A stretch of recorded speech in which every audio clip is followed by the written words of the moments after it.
Hey Lips, welcome to the Mouthy's Thanksgiving, and it's your girl Raquel, also known as Miss Mouthy. So get into this intro. All love, all black, like the almonds. And we got invited by our special friends the Carroll to come and spend Thanksgiving with them. So me and Bae, Mr. Mouthy, also known as Grayson, hit the road to Ohio, a 3-hour drive to spend a great holiday with dear friends and talk about not only how thankful we are, but the experience of black love and what that looks like, whether that was the black trans experience, the black experience of long distance, or just loving your partner through different times in their lives. So we arrived safe and sound, and we were greeted with this wonderful, beautiful display of their family and their family tree and all the people who they love, and meant a lot to them. And the spread. Let's get into the food. The food was fooding. It was yum yum scrilly yumptious. And so it was just a good time to have a lot to be grateful for.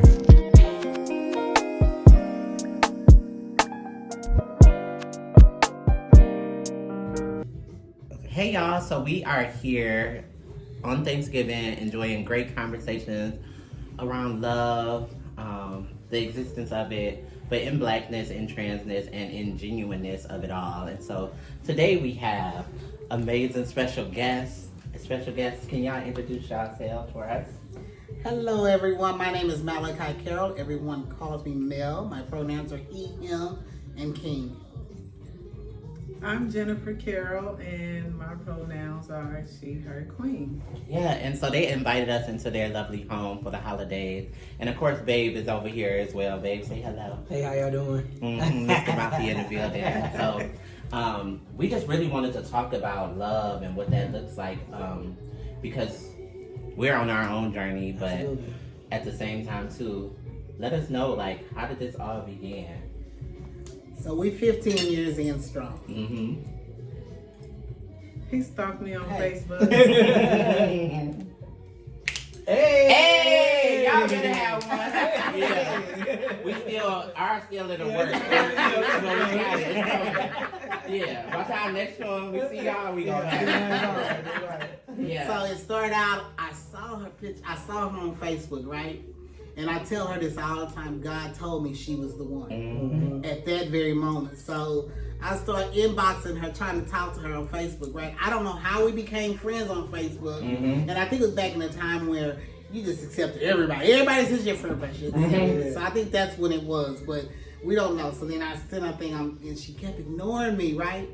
She was ignoring me. And finally I was like, she got on Facebook and I saw the light click like she was online. Okay, I'm finna get her this time. Hey, can I ask you a question?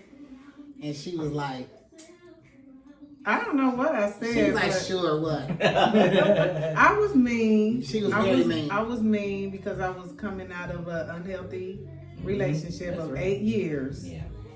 And so I was mean. But, I mean, it was worth it. You didn't have to wait that long. Yeah.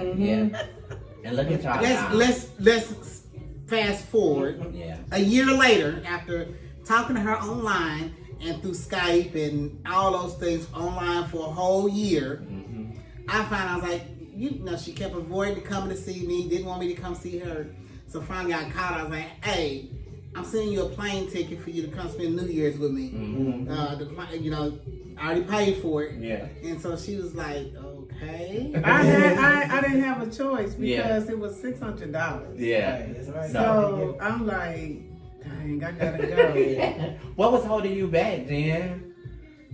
Fear?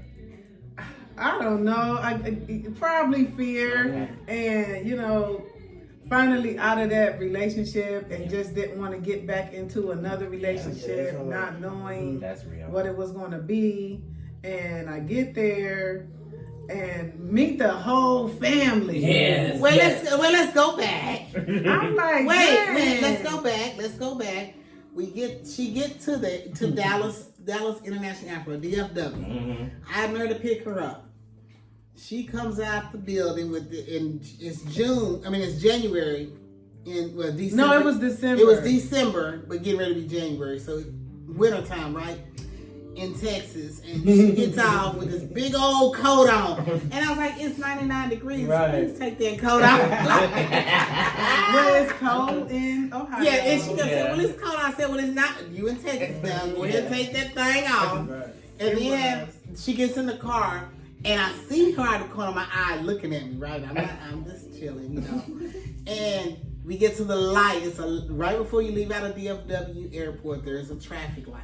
Mm-hmm. I looked at her and we kissed. We did. That was our first kiss ever. I actually saw fireworks. It was so weird. Girl, me too. I ain't gonna hold you.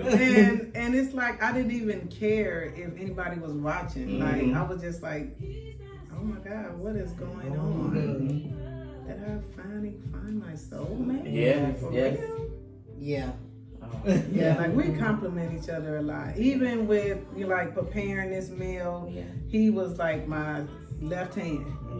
So whatever, like he was washing dishes or cutting up everything or just putting it, because he know I like stuff in order, and just, I don't know, sometimes I still feel like, is this for real? Even though it's been 15 years, I'm like, okay, tomorrow he gonna really act crazy. Yeah. That's real. Those fears and those like, all right, I'm waiting for the shoe to drop, and it never do. For the right person, you'll never be too much. And we've had some bumps, like one bump because, not understanding what an introvert is. Yeah. And he can be, people don't even realize it, but he's really an introvert. He don't like people. I'm not prejudiced. I hate everybody. That's me. So it took another cancer to explain to me about how this cancer is. Like, she was like, "There's nothing wrong," and I'm big on communicating. Yeah, me too. And he like, "I'm okay, Jen." So I'm like, "Why are you being so mean? Like, I just want to talk about it." Yeah. So now, I understand if he gets in his moods, this house is big enough to where he can go there, I can go there. Absolutely. Yeah.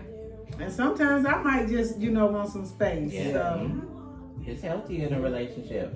What is the one thing, you say y'all compliment each other again, but what was it that you felt that your partner gave you that you didn't find in any other relationship that you've been in? Genuine love and support. As a trans man, I battled with people standing by my side. I battled with people leaving me or turning their backs on me because of who I am. So to finally have someone that I know that has my back, even when I'm not there. Yeah. Have my back, and so knowing that she loves me unconditionally, she'll go to bat for me. You let somebody misgender me. Yeah, baby. I don't care who it is. Even play like you want to play with my man. And it meant a lot to me. Like, even like my family is not very supportive. I mean, my niece and nephews are, but as far as my siblings and my mom, and some of my cousins, they're not accepting of me because I'm, because of who I am. So it feels good to actually have someone accept me and even go to bat with them for not accepting me. Absolutely. You know what I'm saying? It feels good. And that's what I love about her. I love her genuineness. I love her goofiness.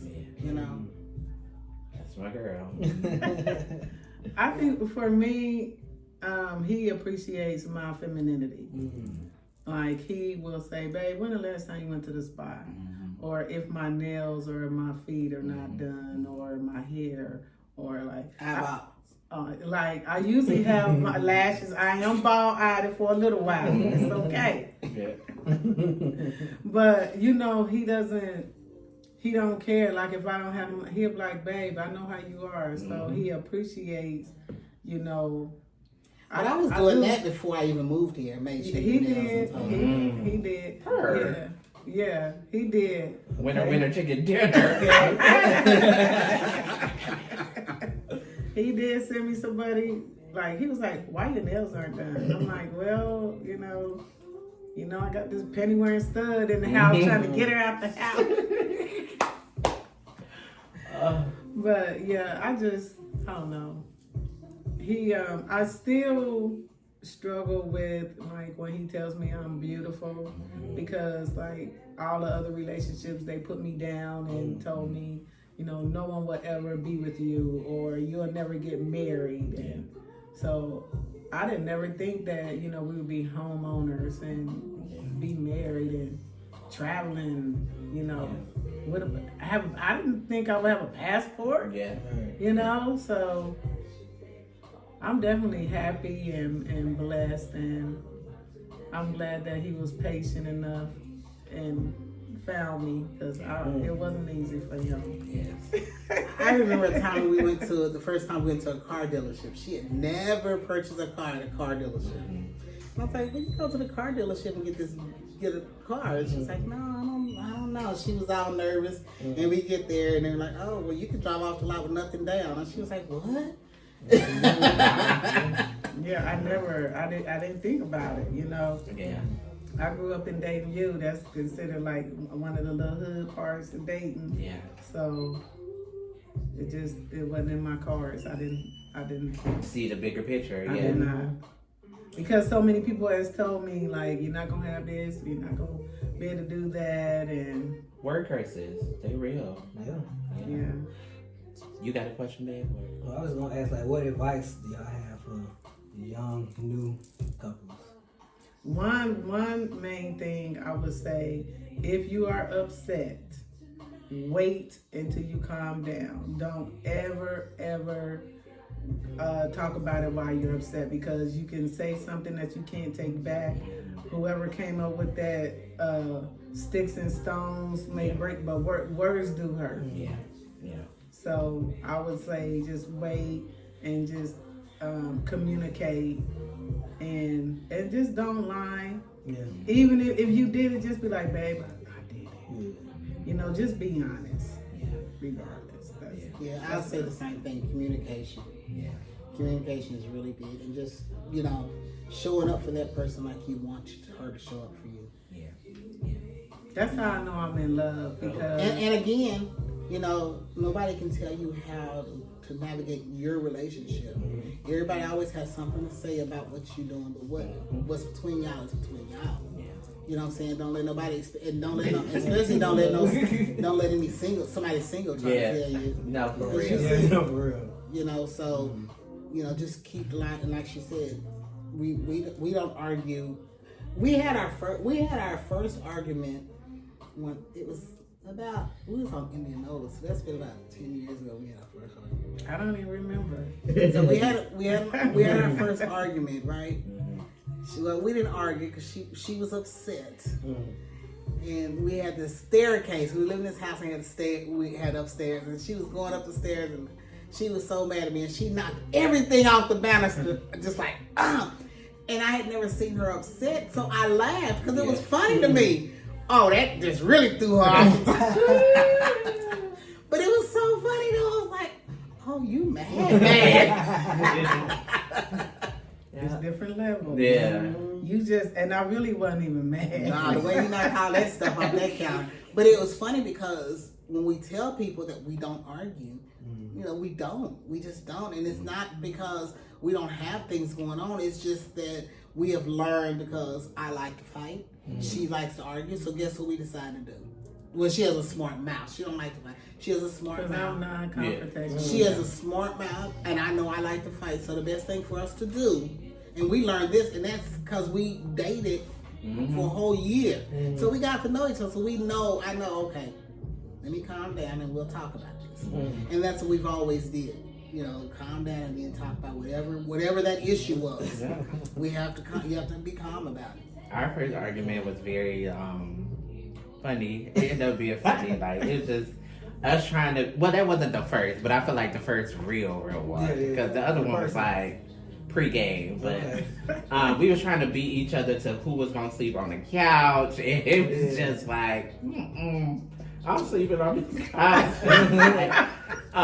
Slamming the door, and I was just like, well, slam the door. I don't care. He's gonna say something. Oh, so you on your phone? I'm gonna be on my phone too. We'll be on your phone. Like, it's okay. Yeah.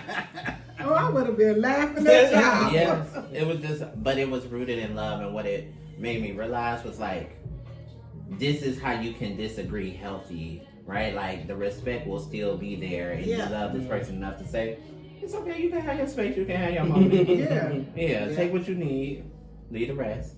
So Jennifer, for you, what was it like? Was there ever a moment where your partner transitioned where you thought that you could have lost that you know how like when trans people transition, they like to say, I lost my kid, I lost my best friend, or I lost someone. Did you ever feel like you lost your partner, or was it just constant, the same throughout the transition? No, I didn't feel like I lost him. I felt like I lost people around me. Like even within my sorority, I won't say the name because they might follow you. But especially like within my own organization, like I felt alone because a lot of my sorors just don't understand what trans is. Yeah. So a lot of them didn't even want me to be a part anymore. Yeah. And then like when we would have new members, I felt like I had to introduce myself and tell them who I was with. And another sister was like, well, you shouldn't have to do that every time we get new sorors. But if I don't, and then we come out and they see him, and we are a lesbian only feminine organization, they're like, okay, what's going on here? Right. Yeah. Number one rule, you're not supposed to date men, and then they see him. So not realizing that he's still a part of the community. He's the T in the community. So yeah, I lost people around me, and I struggle with my own identity. When he told me that he was trans, I'm all for, anybody be yourself, regardless. I just be like, I don't give a fuck what nobody had to say. Do you? So when he started transitioning, like at first, like when he had his top surgery, I didn't want to lay on his chest, but he was very patient with me. He didn't question it or nothing like that. He just waited until I had time, and then when his hair started growing in, I didn't want to kiss him, and he never said nothing, and then he shaved it off, and I'm like, well, why you shaving it off? I like that. And he's like, well, I'm like, well, you gotta give me a chance to get used to it, and I think he looks very handsome with his beard, even though he don't want to be a part of the salt and pepper gang. Me either. They pointed out my eyebrow. It's a whole club. It's a whole in Houston. Are they in Houston? Yeah. It's some fine black men, salt and pepper gang, just like he don't want to be a part. Baby, you fine just like them. Okay. Thank you, honey. Jennifer, you sound like yo. We not ready to get old, brother. That doesn't mean it's wisdom. We hear that. They know I'm wise. I've been wise since I was a little okay? As I'm talking about his, I am thinking about covering up these graves. See? Now you alone, babe.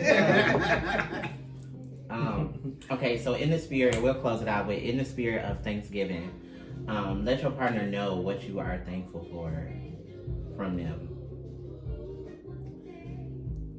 Go ahead, you first, lady. See, I'm saying that because when we did our wedding vows, she said, you can go first. And then I did my wedding vows, and I had it down to the minute that we was together. And I shouldn't have, that was and she said, you set me up, so I'm letting you speak.